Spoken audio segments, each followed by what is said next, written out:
Welcome to our channel. Today we how to build a cloud-based compliance solution with ComplyAdvantage easy tutorial step-by-step clearly. To build a cloud-based compliance solution with ComplyAdvantage, start by creating an account on the ComplyAdvantage website. After signing up, log into your dashboard to access the main functionalities. Familiarize yourself with the user interface and explore the available features. Go to the API documentation section to understand how to integrate ComplyAdvantage with your existing systems. Select the appropriate API for your compliance needs, such as transaction monitoring or customer screening. Generate your API key, which will be used for authentication in your requests. Next, set up your development environment to start building the solution. Install any necessary libraries or dependencies that will facilitate the integration. Use the API key to authenticate requests to the ComplyAdvantage services. Begin by integrating the risk assessment module for customer screening. Send a sample request to the API, and check the response for any compliance alerts.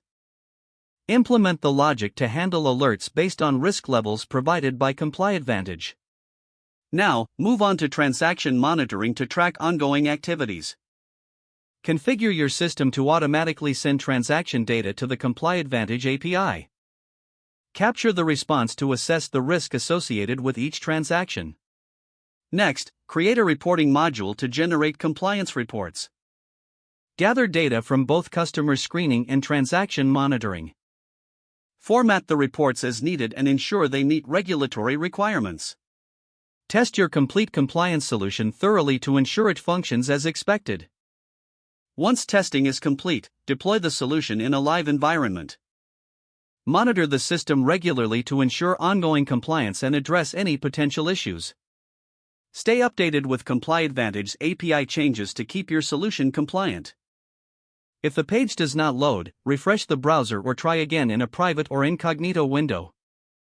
Make sure you are using the correct email address, then retype it carefully to avoid small typos. If your password is not accepted, use the reset option and create a new strong password you can remember. Check your spam folder for verification or security emails, then complete any requested confirmation steps.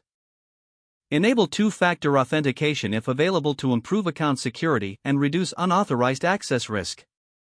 After signing in, review your profile details so your contact information and settings are accurate and current. Don't forget to like this video and subscribe to our channel for more step-by-step tech guides.